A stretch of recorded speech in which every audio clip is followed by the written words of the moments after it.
All right, Deuteronomy 20. We're in.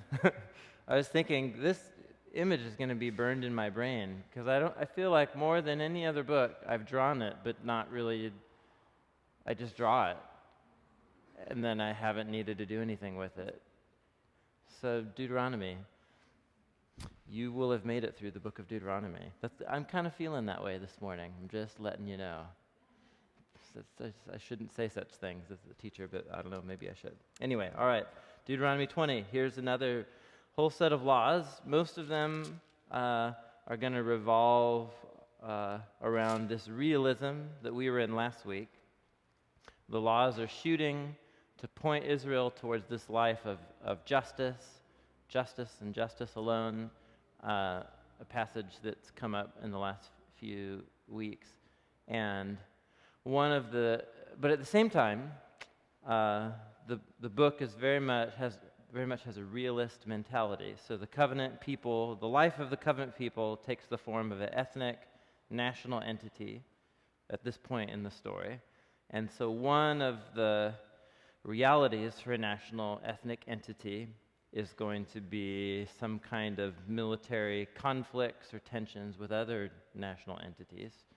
And so what does it look like to embody the loyalty to Yahweh and to justice and justice alone if war is involved, or if other complex issues of murder are involved, and all of the messiness that comes along with war?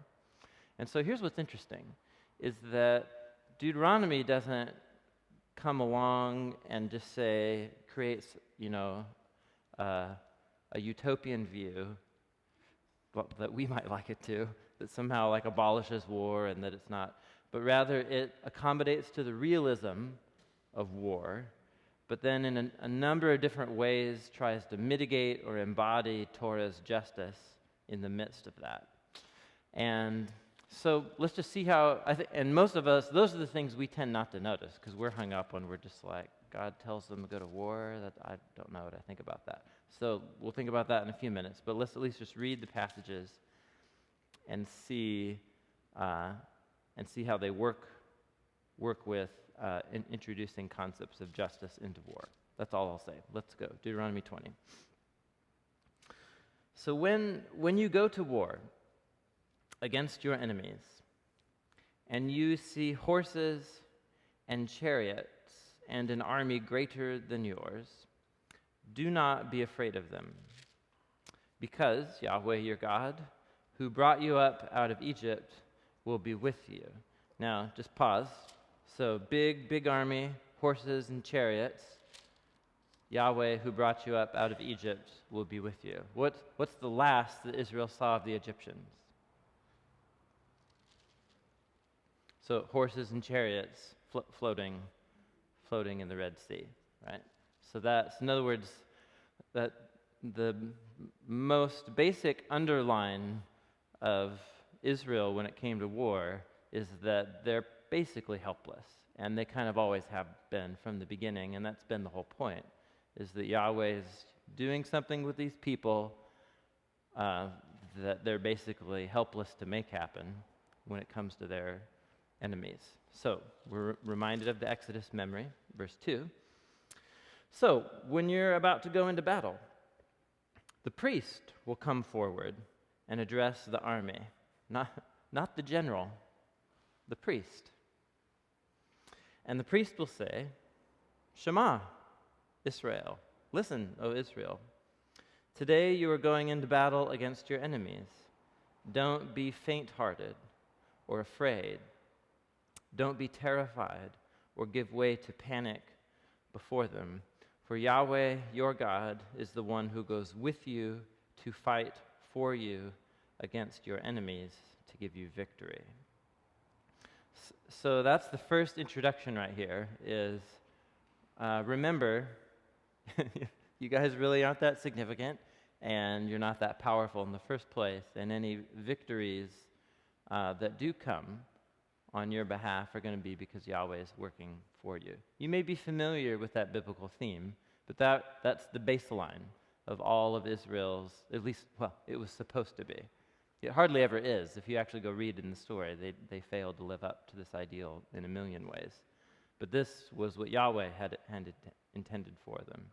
And basically, if this is kind of your baseline as a community of people, it should undermine or subvert any sense of like national entitlement or that kind of nationalism that's like, oh, here we are and we're whatever, we're bad and we're going to kick everybody's butts or something like that. The whole point is to undermine that entirely. So here's an example, verse 5, of how this could work out. Verses 5 through 9. This is fascinating.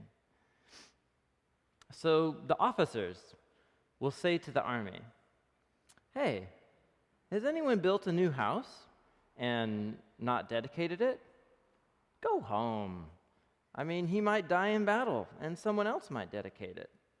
Or has anyone planted a vineyard recently and you haven't gotten to enjoy it? Well, go home, for goodness sakes.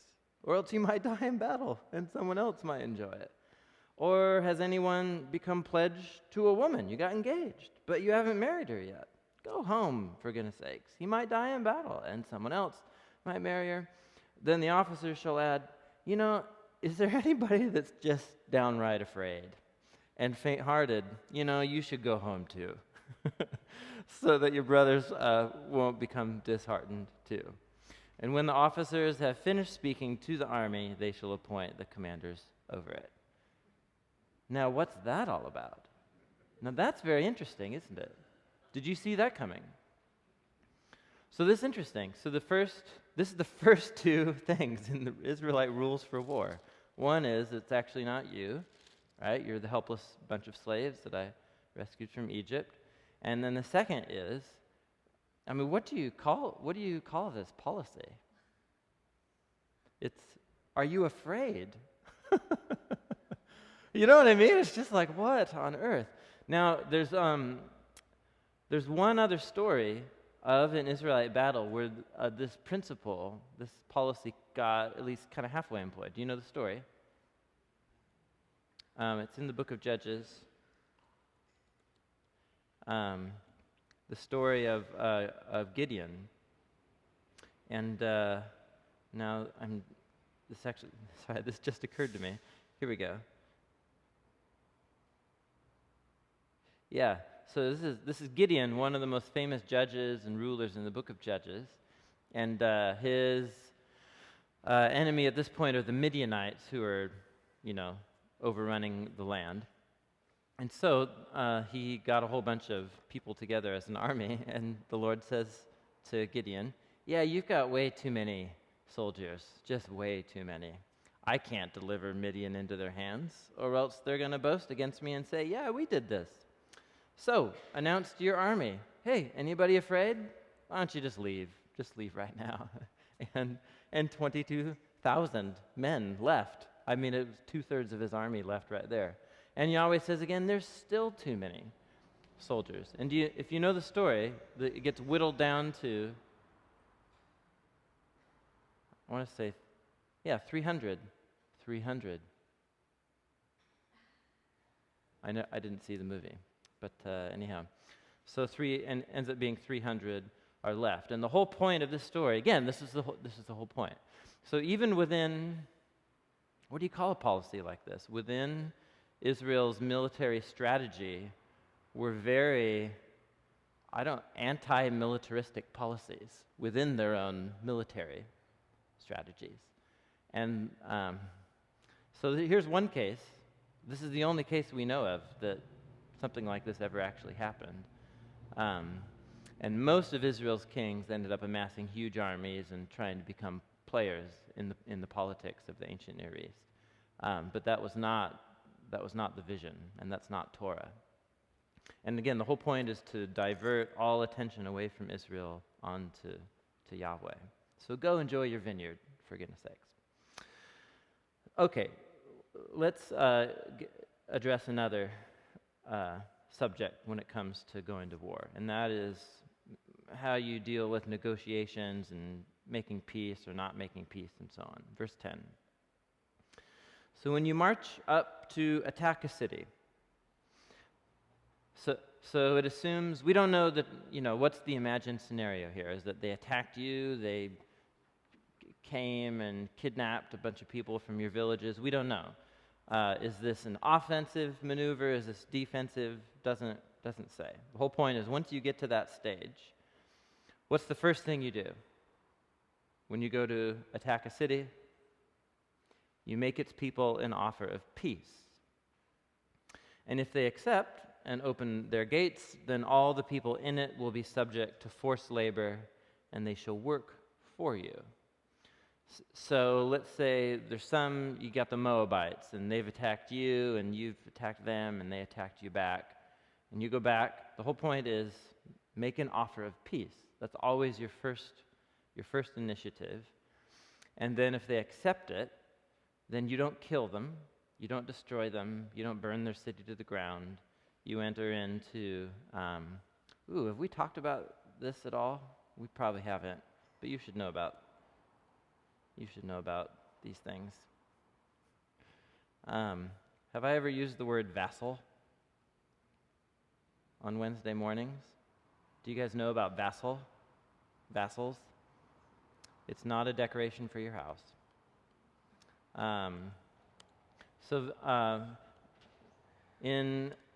Let's see. I'm trying to think if we have any examples of this in the modern world. Basically, you have, if you have some sort of empire, you have a powerful nation, and so they come and they say, hey, you're going to be annexed and become a part of our territory now. The subjugated nation is called a vassal. And in ancient Near East, it was always entered into by a treaty, some kind of treaty format. And this is actually the vassal treaties. There's all kinds of ancient texts of these treaties and so on, and they read a lot like the book of Deuteronomy, the language of the book of Deuteronomy. It's very interesting that Deuteronomy pulls on a lot of the language from these these ancient treaties. And in Deuteronomy, who's the powerful one?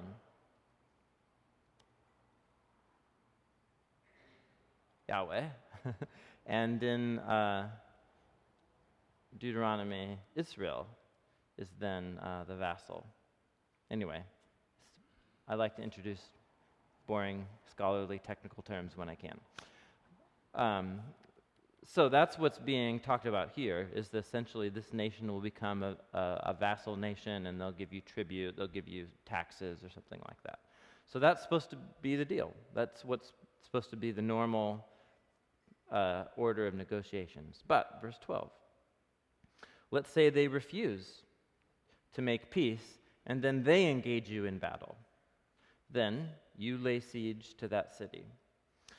When Yahweh your God delivers it into your hand, put to the sword all of the men in it. As for the women, the children, the livestock, everything else in the city, you may take these as plunder for yourselves. You may use the plunder the Lord Yahweh your God gives you from your enemies. This is how you are to treat all the cities that are at a distance from you and do not belong to the nations nearby.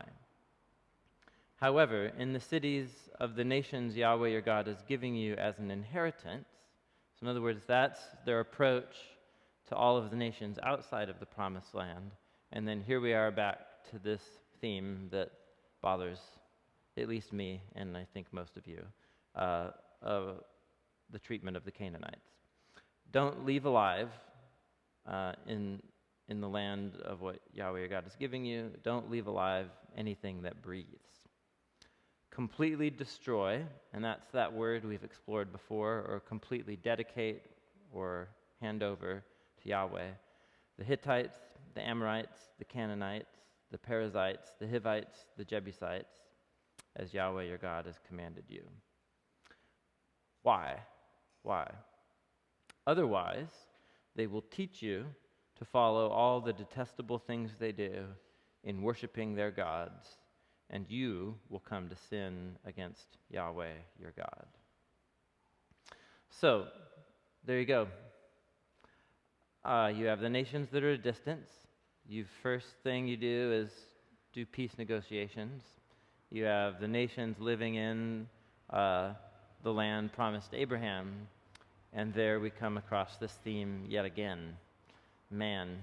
And we have Joshua coming after this. So there you go. And they're to completely wipe them out. They didn't do that. In fact, they didn't even come close to doing anything like that. And it ended up with Israel, for most of its history, actually being mostly Canaanite in terms of religion and culture and so on. And so they didn't do this, and what happened is precisely what Yahweh didn't want to have happen, which is he saved these people and wanted to do something utterly unique with them by setting them apart. And they ended up compromising the whole thing. So you can kind of like say that makes you feel a little better because they didn't actually do it. But the point is that they were commanded to by Yahweh, and that's, of course, what is challenging for us. So I don't want to go into that whole rabbit hole again, because I think I have about 2 or 3 times. And we'll come across it again, but I don't want to get lost in it. Otherwise, except just to say, the reason given is that this is an exceptionally morally corrupt group of peoples, and Yahweh is giving them the boot off of this land to do a new thing with the promised people that will lead to the coming of the Messiah. And this is how Yahweh chose to do it. He got his hands involved with the mess of human history. There you go. I'm just not going to say anything more about that, but I'm happy to talk about it. But so, isn't it interesting? So we're like, yes, that thing about the beginning, don't be afraid, that's awesome, and whittle down your armies for anybody who's afraid, that's awesome. Oh, I don't like this part. But then this verses 19 through 20 are really unique. There's nothing else quite like this in the Hebrew Bible. Verse 19. Now, let's say you're laying siege to a city for a long time, and you're fighting against it to capture it. Don't destroy its trees by putting an axe to them, because they're fruit trees, for goodness sakes. Eat the fruit, but don't cut them down.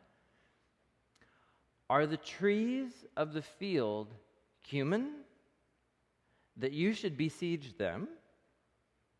Now, you can cut down the trees that you know are not fruit trees, and you can use them to build siege works until the city at war with you falls. And that's the law. That's the law. That's the last law for going to war. So boil it down. What are you not supposed to do? Don't cut down fruit trees. Don't cut down fruit trees. And what's the rationale given? This is really, look down. What's the reason given? Or multiple reasons. There's one functional reason. Hey, you can eat the fruit. Why, it's like food for the soldiers. Why would you do that? But then there's actually a more underlying principle under that. And it's that last sentence of verse 19. Now, are there any, I'm reading the NIV. Here, I'll get it up here.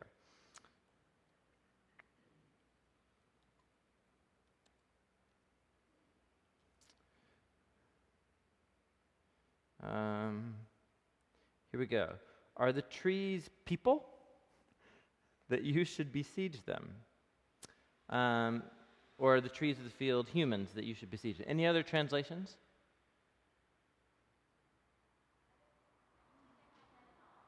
You don't have that at all? The last sentence of verse 19.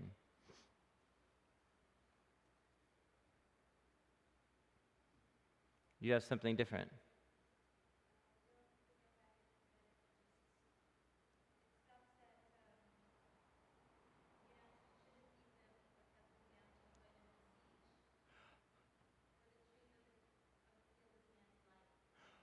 Oh, yeah. Okay, so they're going a completely different direction in the translation. Yes, so that's the NIV. The ESV goes the same route. Are the trees of the field human, that they should be besieged by you? The New American Standard, is the tree of the field a man, that it should be besieged by you? Are the trees of the field human beings, that they should come under siege? So all of our modern, what translation are you reading? King James. Oh, yes. For the tree of the field is man's life, to employ them during the siege. Well, yes, suffice it to say, the King James was like the Ford. Was the Model A a Ford? The old Model A? Yeah, it was the Model A of its day. But we have Audis. We drive Audis nowadays. And this is not uncommon. When the King James was working with the best of its knowledge of Hebrew grammar, and clearly the smartest people in the world all agreed that it should be translated this way. And I'm not going to waste time because I want to get through 21. So I looked into this once a long time ago, but I don't remember the details. So it's a question. This is where our modern translations land, and I'm certain this is correct. So the rationale given is, hey, they're useful. They don't eat their fruit, and my goodness, these trees aren't humans, for goodness sakes. So your issue is with these humans. Don't involve the trees in your war, for goodness sakes. I mean, this is really outstanding. So it's just a little sideline, but just stop and think about that. There's a view of the trees underneath here. And specifically, I think it's interesting because in Genesis 1 and 2's utter focus on fruit trees as well. In the creation narrative, I mean, the only kinds of trees mentioned in Genesis 1 are fruit trees. You're like, what about the other deciduous trees or evergreens or something like that? And it's like, it doesn't care about them because the story is going to focus on a fruit tree. And the whole point of Genesis 1 is about God preparing this sacred space that's beneficial for humans. And fruit trees are the kinds of trees that are beneficial for humans. So there's something going on here. And for years, I've just felt there's something going on here, but the text doesn't say it. So I don't want to just build into this a full ecological theology of creation and stuff like that. But it doesn't seem to me like it's too far here. The whole point is that the trees have some kind of independent integrity aside from humanity, and don't involve them in your war. They're fruit trees. They're just supposed to do what fruit trees do. Don't tangle them up in your war. Isn't this fascinating? I've always thought this is such an interesting law. And then it just goes on. Now, if it's not a fruit tree, then go ahead and use it. It's good lumber, but don't cut down the fruit trees. They're not people, which doesn't mean they don't have value. The whole point is that they do have value, independent of humanity's use for them. Just let them be. They're the fruit trees.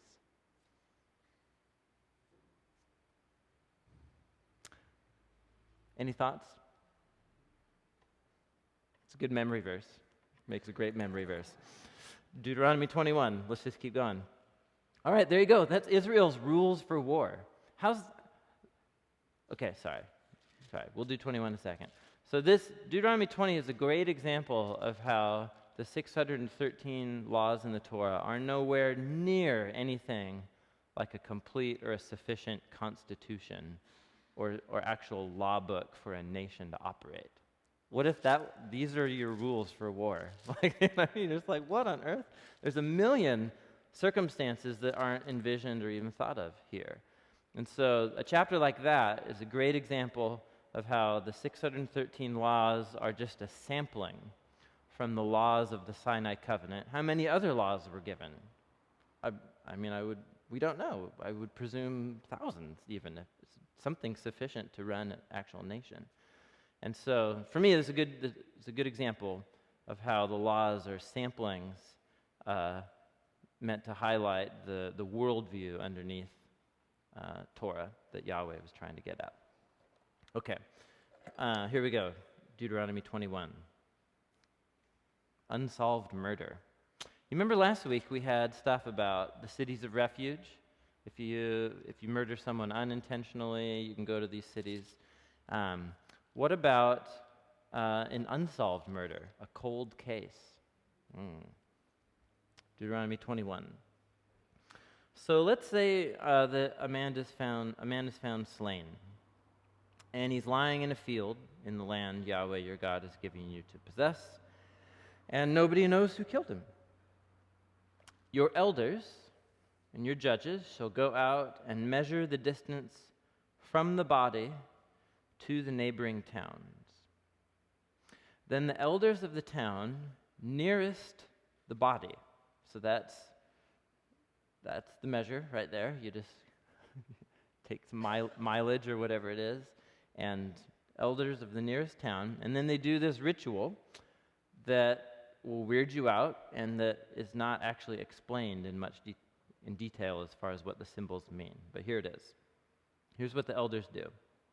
They go take a heifer that has never been worked, it's never plowed the field or anything like that, it's never worn a yoke, and they lead it down to a valley, like a river valley, a ravine, that has not been plowed or planted, and where there's a flowing stream, so a deep ravine with a stream flowing at it that's near this nearby town.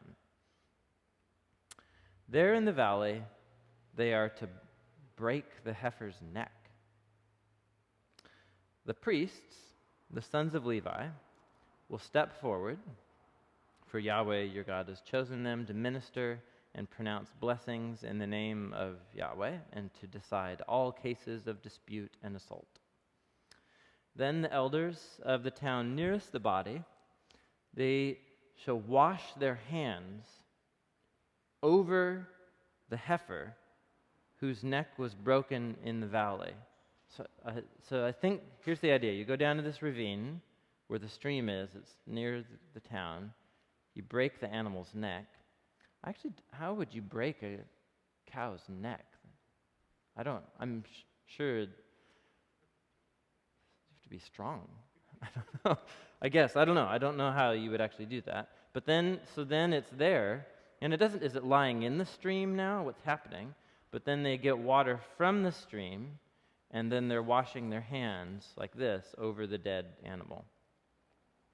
And they're to say out loud, "Our hands did not shed this blood, nor did our eyes see it done." So they're referring back to the unsolved murder, right? We didn't do this. We're the elders. We've looked into it. We don't know. We don't know. So we didn't shed this blood. Our eyes did not see it done. Accept this atonement for your people Israel, whom you have redeemed, O Yahweh, and don't hold your people guilty for the blood of an innocent man. End quote. And, the law goes on, that bloodshed will then be atoned for. And so you will purge from yourselves the guilt of shedding innocent blood, since you have done what is right in the eyes of Yahweh. And that's the law. The Bible, I'm telling you. So what's going on here? So there's two, in terms of how people, like what's going on with the symbolism of this. Some people think that this young cow, the heifer, is like a substitute. And not just that, that it's like they're sacrificing it as a substitute, and that it dies in the place of the unknown murderer. Because if the murderer was known, then he would have his own life to give for the life that he took. But we can't find that person, and so we kill the cow instead. So that's one view. The problem is it doesn't make sense of all these symbols. Like, why don't you go do it in the temple? Why do you have to take it to an isolated ravine and break its neck and wash your hands and this kind of thing? So there seems to be all these symbols in this ritual that just they're not explained, and we don't actually know for sure what they mean. There is something similar here with the Day of Atonement, because actually, so look closely. Is breaking an animal's neck? We worked through Leviticus. If you made it with us, we worked through Leviticus. Is breaking an animal's neck the way you sacrifice an animal? No, it's not. No, because the whole point is about the symbolism of blood. And so that's about slitting the animal's throat, and then you drain the blood out. The whole point is to get the blood out. And there's no bloodshed of the animal. We're not talking about the blood of the animal at all, actually, anywhere. The point is just its neck is broken, and then we symbolically wash our hands over it. And so some people think that there's something similar going on here as to the Day of Atonement. And you remember there's two animals involved in the Day of Atonement. One of them is sacrificed, but you remember what the other one is? Yeah, the scapegoat. And do you kill the scapegoat? No, the scapegoat is used symbolically. The priest confesses all the sins of Israel and places them on it in this act of confession by hands, and then you kick it out of town into the desert for it to go away forever and ever. And so it's a symbol, right? It's the symbol of your sin and your guilt being banished from the community. And it seems like there's something similar going on here. So is it that they're washing the guilt into the water and it flows out into the sea or something like that? It doesn't actually say. But for one way or another, this animal dies and you wash their hands. It's sort of like the elders become responsible, symbolically responsible for this innocent life being taken. And so this at least acknowledges it and deals with it so that it's atoned for and washed away in some way. So, okay. So that may be what's going on here. But I wanted to read the comments by Christopher Wright. I told you guys about Christopher Wright, his Deuteronomy commentary that I've been using as I go along. So helpful. And he just had some really wise insights right here that I thought were useful. So he says, it's often when the Old Testament seems most culturally remote, which this is quite a good example, isn't it, right? It's when the Old Testament seems culturally remote to us that we need to pay closest attention to its challenge. So what ought to strike us from this law is not the oddity of a cow having its neck broken in a desolate ravine, although that is quite odd. Let's just be honest about that. Here's, he thinks, what should strike us.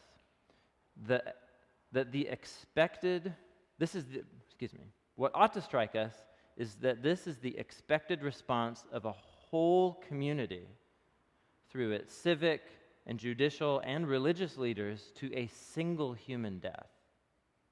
It's just one person who died, and it's this huge, huge ceremony. In our culture, violent death has to be particularly gruesome or shocking to even make the news, let alone a matter for public penitence. We have lost not only any concept of corporate responsibility for innocent death, but we have increasingly lost any sense of the sanctity of life itself. We, or at least our emergency services, can cope with hundreds of thousands of car crash deaths. We tolerate millions of abortions. What need do we have for rituals of cleansing that would acknowledge responsibility of the whole community, even when personal guilt cannot be assigned? For us, shedding of innocent blood has become a simple fact of life, silently sanitized by statistics. Symbolic reenactment is left to our commercialized catharsis of the movie screens and television. That'll keep you up at night. So I think it's a really good point, and it's a good example of how these laws, there's a worldview underneath them about, in this case, the value of even one human life that was killed, and that's such a tragic act that the whole community comes around it with this ritual to acknowledge that it needs to be accounted for and dealt with in some way. And that's worth sitting down and having a cup of tea over and thinking about, I think. What's that? Yeah, it's a good point. I think probably the assumption is that it's someone living in Israel, in a part of the people. So it could be, there are immigrants, there were people who married in, but it doesn't say, does it? This is all we got. A human, if a human is found lying in a field. There you go. All right, let's keep going. Chapter 21 is a grab bag of laws that when you first read them, you're deeply disturbed, and then you see there's something interesting going on. Next one. This goes back to an issue raised by warfare. I remember reading this for the first time when I was a new Christian reading my Bible. This has just bothered me in a big way. When you go to war against your enemies, right? Remember chapter 20. And Yahweh your God delivers them into your hands, and you take captives. If you notice among the captives a beautiful woman, you're attracted to her. You may take her as your wife. Bring her into your home. Have her shave her head. Trim her nails. Put aside the clothes she was wearing when captured. After she has lived in your house and mourned her father and mother for a full month, then you may go to her and become her husband, and she shall be your wife. If you're not pleased with her, let her go wherever she wishes. You must not sell her or treat her as a slave, since you have dishonored her. And that's the law. Well then, what do you do with something like this? So two things. I read this and we're just like, this is so screwed up. Like, you shouldn't even do this. Don't mess with her in the first place. Let her be. She's a human being. So first, let's situate this. And just to give you a picture of what's the context into which a law like this speaks, and what's the point that this law is trying to make. Have I ever shown you guys pictures of the Lachish carvings before? Do you guys know about the Lachish carvings? Do you like it when I show you archaeology stuff? It's cool, isn't it? Yeah. So Lachish was an Israelite city that was besieged and conquered by the Assyrian armies in the late 700s BC, so a couple hundred years after this. And what the king of Assyria did, because this was such an epic battle and the destruction was so awesome of the city, awesome in terms of they decimated it, he had in his palace a whole wing of the palace that was rock carvings telling the story of the battle. And they're in the British Museum now, and they're big. I mean, they're taller than you are when you look at them. And so these were big halls, big carvings etched with the story of the king's massacre of the siege of Lachish. So go Google them; they're really interesting. So one, you can look at detailed drawings of it here, and they're actually some of the most detailed depictions of ancient war that we have. Tolkien, actually, J.R.R. Tolkien depicted a lot of got a lot of his images of warfare in his novels from ancient Assyrian warfare stuff. Anyway, there's all this stuff in the movies that you're like, oh, that's the Assyrians. They would behead their enemies and catapult the heads into the city and this kind of thing. Anyway, so here's the Assyrian armies here. You can see the Israelites up here on the wall and all these little battle posts. What are these, parapets here? Is that what you call those, parapets? And it's archers up here. And then they're throwing down spears and rocks. And then these are depictions of the Assyrian siege ramps going up, coming up to the city. So fascinating. And then, so that's the besieging of the city. But what's interesting then is all of these scenes about what's happening with all of the captured Israelites outside the city, like with soldiers that have been taken and so on. And that's where this image comes in. So this is outside the city, and these are trains of captive Israelites being taken, and different things are happening. Here's the king of Assyria sitting on his battle throne at a distance. And here's an Israelite leader being brought before the king to give some kind of staff to him as a symbol of surrender or something like that. But what's most horrifying is a couple scenes here. So here's a scene of Israelites being executed, having their heads cut off with a knife. That's horrible. And then what's puzzled scholars is what's going on in this scene right here. And the best that scholars can reconstruct here is that they're pulling the skin off of these people right outside of the city walls. And this was a part of the sieging and destruction of cities. And so the Assyrians particularly, they kind of set the trend. They were the first and largest empire in human history. They were the first mega empire of human history. And their war tactics were extremely brutal. And so you get a law like this, and this is the context that we're talking about here.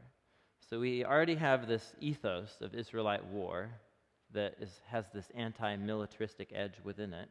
And then you get a law about what you do with, so if you're supposed to execute all of the enemy soldiers, what about the women and children that are left? Now look at this law. Just look at the law again. So you have captive, there's a woman. You want to, you like her. What do you have to do? You have to marry her. You have to give her time and space to adjust, to give her a month to mourn. Only then can you marry her. And then if you change your mind and don't want to marry her, you can't sell her or treat her as a slave. You just have to let her go, period, break off the engagement or whatever. Now, just stop and ask yourself this question. Resist every Western worldview thing you have about individual liberty. And just ask yourself, who is this law, whose interest is this law trying to serve? In whatever weird way it might feel to you, whose interest is it trying to serve? I hear one vote for the woman. One vote for the woman. Okay? So what are the available options? Let's say the Assyrians captured the city. You're either having your skin peeled off, or let's just say it out loud, like what happens when a huge army of men who've been on the road for months is plundering a city full of women and children. You know what happens. You know what happens. And rape as a cause of war and plunder, it's happening right now in our world today. And so this whole law is actually meant to put huge curbs on what Israelite soldiers can do to the women in a captive city. And all of a sudden, this law becomes pretty remarkable, because if there is a woman that you are attracted to, you first of all can't do anything. You can't do anything. All you can do is say that you want to marry her, and you have to make a commitment to marry her. You can't touch her until you marry her. And not only that, you actually have to make that commitment to marry her, but then give her a full month to mourn for the loss of everything that just happened, which is interesting. It's just, that itself is interesting. And then you have to take her as a wife, not as a concubine or something, not as a sex slave or whatever. And if you change your mind, then she doesn't belong to you, so you just have to simply let her go. Do you see that? So this is another good example, I think, of Deuteronomy is facing this realism. If Israel's a national ethnic entity, then there's going to be war, and you're going to have to deal with plunder. And so what is Torah's way of mitigating the worst types of human depravity that happens in war? And this law is one of them. It doesn't do everything we might like it to do, but what it does, given its context, is pretty remarkable. Does that make any sense?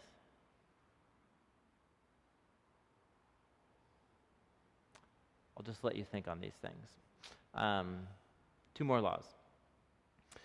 Let's say a man has 2 wives. He loves one, but not the other, and both bear him sons. But the firstborn is the son of the wife that he does not love. When he wills his property to his sons, he must not give the rights of the firstborn to the son of the wife he loves in preference to his actual firstborn, the son of the wife that he does not love. He must acknowledge the son of the unloved wife as the firstborn by giving him a double share of all that he has. That son is the first sign of his father's strength. The right of the firstborn belongs to him. Now, so let's stop, just pause and think about that. Okay. First of all, this assumes that there will be situations of polygamy, or of at least bigamy, having two wives, which is nowhere, validated or underwritten in the Bible. Genesis 1 and 2 actually undermines that whole idea. But again, it's the realism of Deuteronomy. That was a part of their culture, so let's say that happens. And can you think of a story in the Bible where this actually happened?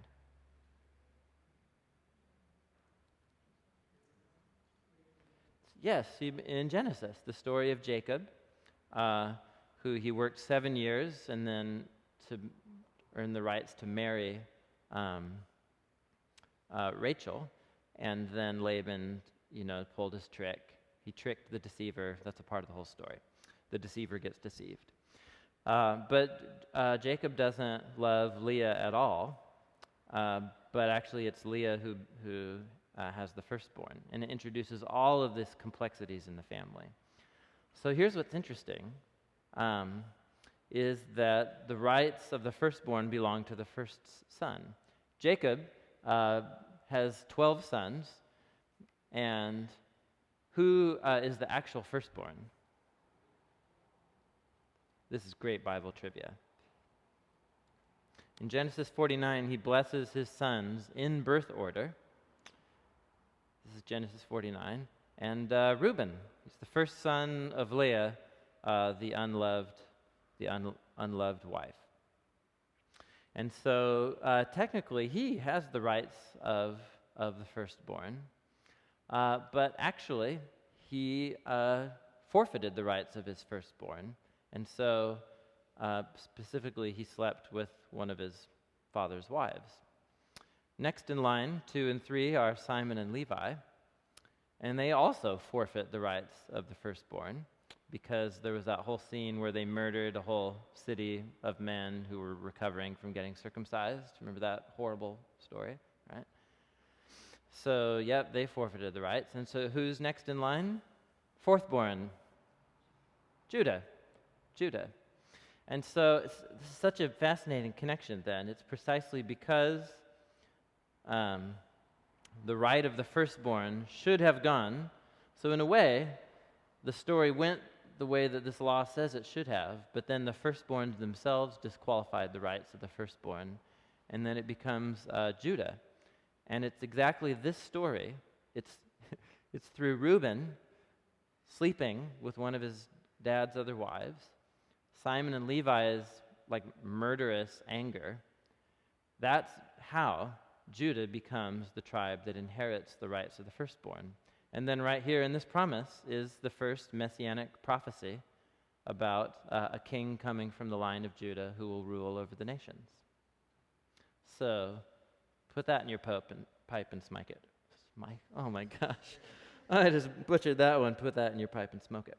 Anyway, so the whole point is that this law actually this law both refers back to Jacob, and Jacob is a Torah breaker because he didn't actually do necessarily what the law told him to do because he had favoritism within his marriage, but that it's actually through the breakdown of this law not working out quite right that the messianic promise came out of the 12 tribes of Judah. Isn't that interesting? I've always thought that's so fascinating, that it's the fourthborn. And then actually, can you think of any of the firstborn in Genesis that actually becomes? Think of how many brothers do you have in Genesis? Cain and Abel. Who's the firstborn? Cain, and he's the bad guy. You've got Isaac and Ishmael. Who's the firstborn? Ishmael. Does he receive the rights of the firstborn? No, Isaac does. You have Jacob and Esau. Who's the firstborn? You have the 12 tribes of Jacob. And so, in no case in the book of Genesis does the firstborn ever receive the actual rights of the firstborn. Isn't that interesting? And so even though for this is a way of mitigating like human depravity, but yet the way God actually worked out the messianic line through history, it was constantly subverting cultural practice of the firstborn getting the double portion. And anyway, I've always thought that's an interesting sub-theme underneath all of this. Okay, so war, unsolved murder, captive women, and the rights of the firstborn. The book of Deuteronomy. How you guys doing? We'll pick up next week with the rebellious son story. Let me close with the Lord's Prayer, and that I trust will frame things for us.